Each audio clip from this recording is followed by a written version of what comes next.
Welcome back to the F1 2017 career mode. Just here, you will have just seen there that we, off screen, I did a chassis weight reduction upgrade, and that unfortunately failed for this round, which is the Azerbaijan Grand Prix Baku. We've gone from a circuit that's like top 3 to maybe circuit that's the absolute very bottom. I very much dislike this this circuit, but nonetheless, we have to do it. I would love to just skip it, but, you know, the car's performing well. We're doing quite well so far this season. So, you know, it's one of those things that we're just going to have to deal with. I will say I'm better at this round than I was on the F1 2016 game. But obviously it still requires a hell of a lot of power, which our car still, unfortunately, doesn't have much of, even after all of the upgrades. But as soon as that Ultimate one is on the car, we will be flying. Anyway, this is going to be our one and only qualifying lap, purely because, like I said, the least laps I do around this circuit, the better, because it's all just 90-degree angles and all just a bit boring. But anyway, here we go into what feels like 90-degree corner number 5000, and here comes number 5001. Yeah, not really much to say about this circuit, but obviously, as we know, we won the Canadian Grand Prix last time out with just the best drive I've maybe ever done on an F1 game. It all just seemed really easy, which is just a bit odd. But we come across the first sector, 3/10 up, or sorry, 3/10 down on Massa's time, and here comes the castle section where we just sort of have to chuck it in, hope and pray. We actually sort of clipped the barrier just there, and that sort of offset me for the next braking zone of the right-hander, so we lost a bit of time there. But yeah, so we won in Canada, and then obviously we come to here, and I'm just hoping for anything. If I can get points or a point, I would be happy. With that result, we take too much curb on the left-hander. That unsettles the car, gets the rear ends come round, and we're over a second down on Sebastian Vettel's provisional pole time, as we now come into the section where there's not really much to do other than just plant your foot to the ground and just go full throttle to the line. So that's what we're going to do, building the speed. At least we now easily clear 200 miles an hour, something that, you know, we barely cleared 190 in Season 1, so we are a long way improved on our top end speed as we go 207 as we cross the line, and that is that's a 44.1. That's slower than Palmer, and it resulted in 13th place. Because like I said, don't like this track, don't want to do any more laps than that. Kind of ended as expected. Hamilton fastest, Bottas up there in 3rd, Force India 4th because of that lovely Mercedes engine, Perez in 6th, Raikkonen down in 7th, Palmer, interestingly enough, in the Renault, rounds out the top 10. We're down in 13th, and Fernando is down in 16th place. So that sort of is a bit of a spoiler for how we're going to perform this weekend. But now we have our strategy. We're going to start on the soft tyre, one stop go to the super soft, but looking at that forecast, it's going to be a bit of rain at the midpoint of this Grand Prix, and that's going to mix things up and actually make it a little bit exciting. Not just going to be this boring old one stop, as it were. Sorry, cat's making an interesting noise. It's sleeping behind me. So yeah, Baku. Let's see what we can do if we can get into the points. I believe a couple of guys had engine penalties, so we're actually starting a little bit up the order. Yes, we're starting 11th this round instead of the 13th where we qualified. So we're just one position off the points, so that's not too bad. Let's hope that we can, like I said, I just want to climb the order. Points, I'll be happy with this round, honestly. And here we go once again. Just that bit where we're waiting on the grid, getting ready before we set off, before it builds to the lights, to which there are 5. Lights are out, and away we go for the Azerbaijan Grand Prix. Sainz has had a pretty poor one. We're going to try and pull around the outside of him into turn 1. Got to get it slowed down because Grosjean was very slow next to Palmer. When that's allowed Kvyat, so one of the Toro Rossos has dropped down, but Kvyat's gone up. He's now going to go for a dive against Grosjean. So we've held positions so far in this Grand Prix, haven't sort of gained or lost anything. Kvyat's up a good few positions there. I'm not too sure where he started, but now we're going to get the toe off Grosjean, pull alongside. We're going to go 3 wide into the next left-hander. We're going to brake early and then bring it down slowly, and that's us squeezing Kvyat. A little bit of contact made, but that is us up into 9th place. And now we're going to move ahead. A lot of the cars around us are going to be starting on the super soft tyre. So where we're on the soft, it's going to be very similar to Monaco. And you can see there, like I say, I just wanted to include this because Science used the slipstream and then appeared to hit the rev limiter before us. So there it goes. Against a Renault-powered car, we can outperform them in a straight line. But like I said, we're going to be doing very similar to Monaco, try and get the overcut to work and then be on the fastest tyre at the end of the Grand Prix, depending on, obviously, the rain. So we don't know how that's going to go. Lap 3 now, we're going to be having a look as we go through the left-hander just before the final sector of the circuit. Massa is ahead of us, and we're going to have a little look down his inside. Are we going to look to make a move on this left-hander? Yes, we are. Take a bit of curb. That's going to compromise us on the exit. Massa got the better run. He does have the more powerful engine, but can we now move to the inside of one of the flat left-handers? Yes, we can. Massa lifts, but then he's going to get a better opportunity to the next one, but no, he tucks into our slipstream, and now we have the long old pit straight to go. Palmer is battling Verstappen just ahead. A battle of Renault-powered cars just there. And is Massa going to be able to do anything into turn 1? Looking into our mirrors, he's actually more defending from the Toro Rosso of Carlos Sainz, and we are going to be unopposed into turn 1. So that's actually us up into 8th place, which I was pretty happy with. And now Sainz back on our tail as we go into lap 4, or sorry, end of lap 4, start of lap 5. And you see Sainz now, he's probably bumped up the engine mix a little bit there, or the fuel mix, or maybe an engine mode, as he was able to actually challenge us this time around into turn 1. And that was a regular thing I did, kept running it a little bit too wide, having to go back over the curb, compromising my exit to the corner. Thankfully, Sainz turned it in a bit too early into turn 2, and that means he wasn't actually able to challenge us any further.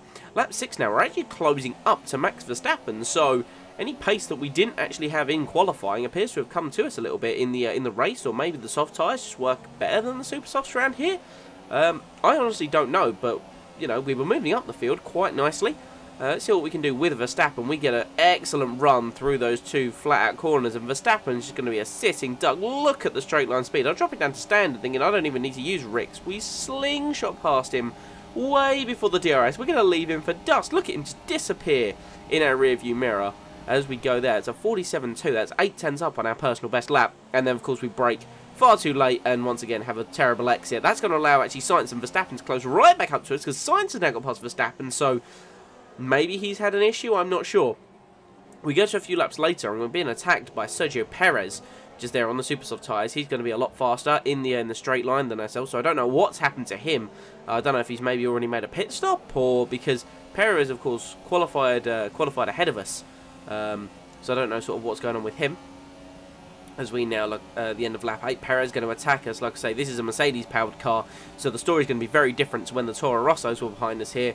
Perez is going to pull alongside. He's got DRS, of course, and he's going to get past. He has the inside line. We're going to have to go to around the outside if we're feeling brave. I don't really feel brave breaking into turn 1. I've got it wrong a few times, as you've already seen.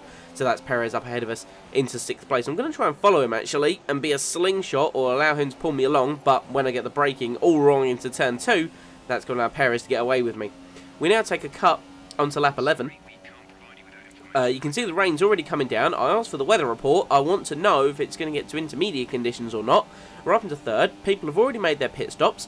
Ocon ahead of us is in the pits. And one of the other cars, which is Kimi Raikkonen, has made a pit stop as well.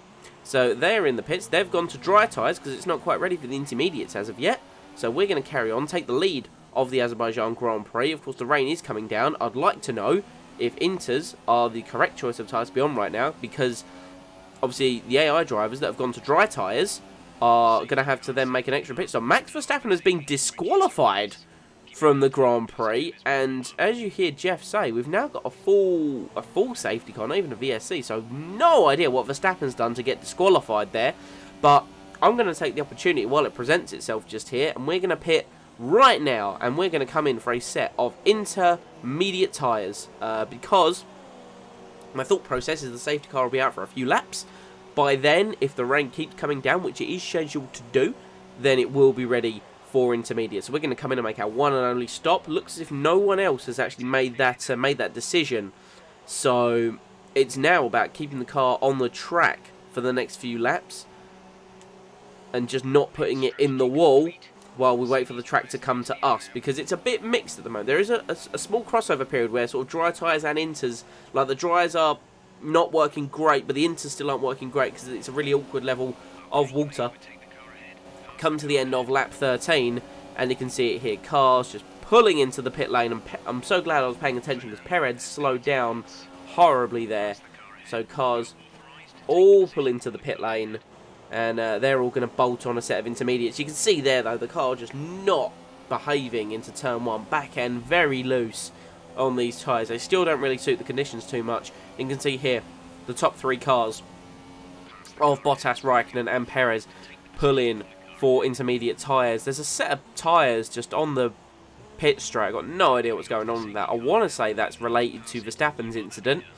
But we're now into the second half of the Grand Prix, and due to the conditions, and due to ourselves reacting to the conditions, we found ourselves leading this race. When I was recording this, I was just a bit like, obviously I realised it was something I had done due to the aspect of going to the Inters and not having to make the 2 pit stops. But, yeah, so now we found ourselves on a track I hate, and I was saying how much I just wanted to get points. We found ourselves leading. So we now act as the pace car. I think this is the first time we've done this as part of our career. But here we go racing again as we go on to lap 16. And now here's the real test. Can we get it right into turn 1 on the intermediates? Unfortunately, yes we do. Very slow, very sort of delicately there, because we saw how the rear end reacted last time we tried to go through there. We now have to get turn 2 ridiculously wrong, and we're going to have to defend against Lewis Hamilton. Is he going to try and make a move on us? We go defensive very early on. We're going to make him go the long way round if he can. The tyres just about in their operating window with the amount of rain that we have got. Bear in mind, it is supposed to dry out before the end of this Grand Prix. We go deep intentionally to mean that Hamilton can't get the run on us. And now we've got Jeff telling us the water is going to drain away. So this race will now interestingly develop to see if it goes back to dry weather conditions before the end of the race. Because this car, as you can see now, is not behaving well on these tyres. It was just a completely different animal to what it was in the dry. And now we've got a second safety car. 2 laps after it came back in, we've now got a safety car again. There was no retirement, so I don't know what's happened with that. We've passed the safety car. I nearly put it in the wall. We made contact with the wall, but I thankfully didn't cause any damage to the car, because, you know, in this position where we've now got the safety car running for a second time, we're going to hold the lead again for a few more laps. And the closer it gets to the end of this Grand Prix, the less defending I will have to do against Hamilton, because in a straight race between us two, I don't think I would keep the lead of this race. So, safety car comes in again, the end of lap 20. I really didn't want to be the pace car. I just wanted to get this race over with at this point and capitalise on ourselves being in such a good position. So here we go, start at lap 21. Once again, we get it very wrong in turn 1, just the car was not working well on these tyres. You can also see it's actually stopped raining. So now, we've only got the water that's on the track, and obviously if that sort of stays there, then these tyres are great. If it dries up, then we need to go to dry tyres. As I just confirmed with Jeff there, the weather is clear, so we're not going to see any more race. So it's now down to, do we go into to the end? Do we have to swap to dries at any point? Realistically, normally this is where I would respond to the AI, but obviously the AI are all behind me, so I can't really respond to them, as Hamilton now looks to make a move into the final sector in the left-hander. Give him the room. I didn't really have a choice to give him the room. The car just slid wide. We get the better traction on exit, though. We're both struggling on these tyres. Hamilton has the inside of the flat left-hander. We then have the inside of the right, and we both lift off there, because otherwise we would have both gone into the wall, and that would have been our races long over. As we now carry on there, as we go on to lap 22, Hamilton now under attack from Sebastian Vettel. We've now got a yellow flag, but apparently now we're green. The yellow's carrying on towards turn 1. I'm not too sure what that's all about, as the lap times are now 2 minutes, so it's taken a long while to get around these tracks as we drift the car through turn 1. One of the Ferraris is pulling off back there, I think I just saw in the background. Vettel has made a retirement, so Sebastian Vettel, who was just literally challenging for second place, you can see it there on board with Daniel Ricciardo, in amongst the spray. There is smoke coming out the back of that Ferrari hybrid V6 engine. So Vettel has had to make a retirement, so that's now him out of the way. So it's ourselves defending from Hamilton, and Julian Palmer, of all people. I don't mean to laugh, but Palmer is now in 3rd place, and we've got another safety car. I mean, it's a lap after Vettel's retirement. The car he pulled off, so I don't know why we got 3 safety cars in the span of sort of 12 laps. It really made no sense to me. But yeah, safety car out, coming in now at the end of laps. So we're going to get 2 laps of racing. at the end of this Grand Prix. You can see the track is very nearly dry. There's a little bit of spray. You could have probably got away with pitting for dry tyres, but at this point, DRS is disabled due to the fact we've just had the safety car. And at this point, no one's really going to make a pit stop because you're not going to make back the 20-25 seconds that you're going to lose. So we now have to, on worn intermediates, low fuel and just very treacherous conditions at this point because the track is so dry. You see me just having to wrestle the car around the castle section. We have to defend the lead. I still have, like, no idea. Well, obviously, I understand. Obviously, we got ahead due to a strategy call. And then just the multiple safety cars have definitely helped us out. But as you can see, we go on to the final lap of the Grand Prix. Just again, just trying to keep it under control. Drifting our Formula 1 car through turn 1. And then into turn 2. Have we made a mistake? Yes, we've gone very deep. And Hamilton's going to get an opportunity. But again, we're both struggling in these conditions. Hamilton now pulls to the outside. Is he going to be able to make the move and shatter the dream? We got our first win last time around. Can we make it back to back? We break early on Hamilton, squeeze him out. He can't plant the throttle, and that's us retaining first position. He didn't have another opportunity over the rest of the lap. He pulls into the slipstream, but he's not going to be able to do what Bottas did to Stroll in the real life Grand Prix. And after our first win in Canada, we make it back to back as we cross the line to win the Azerbaijan Grand Prix. You worked hard for that one. Congratulations.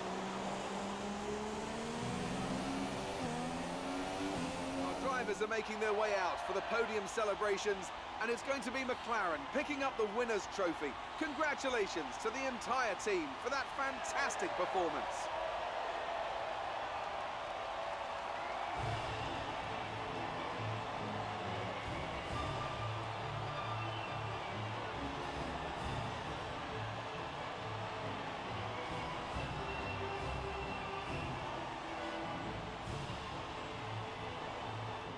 So an all-British podium round the streets of Baku with myself making back-to-back victories and winning the Azerbaijan Grand Prix. Lewis Hamilton coming home second and Jolyon Palmer for Renault coming home in third with Carlos Sainz, Daniel Ricciardo, Felipe Massa, Esteban Ocon, Pascal Wehrlein in 8th for Sauber, Fernando Alonso bringing it home in 9th and Danny Kvyat rounding out the top 10 just there. Kimi Räikkönen finishing down in 12th. A terrible weekend for the Ferrari team. Those back-to-back victories have actually put us second in the Drivers' Championship, leaping above Bottas and Sebastian Vettel, who were both didn't score any points, or at least I know obviously Vettel didn't. And of course, we have solidified third place and of course closing the gap to Ferrari this weekend. Is it something I think we'll be able to do this season? Probably not, but I mean, I'm just going to soak in the moment. Just an excellent strategy call, and the safety cars for, like I say, I have no idea. Must have been a glitch, especially those wheels on the main straight. I think that had something to do with Verstappen's disqualification. But that was the Azerbaijan Grand Prix around the streets of Baku. I don't like this circuit, but we've been able to pull out a win around the streets. So I'll take that. The next round is Austria, which is another one of my favourite circuits on the calendar. Very much a power circuit. So we'll see sort of how that goes for us. But on the string of results that we've had, especially 2 back-to-back wins, can we make it 3 in a row? Well, you're just going to have to tune in and find out. Guys, thank you very much for watching. Please leave a like if you did enjoy and comment any feedback down below. And remember to subscribe to be notified about the future content coming to the channel. I will see you all next time.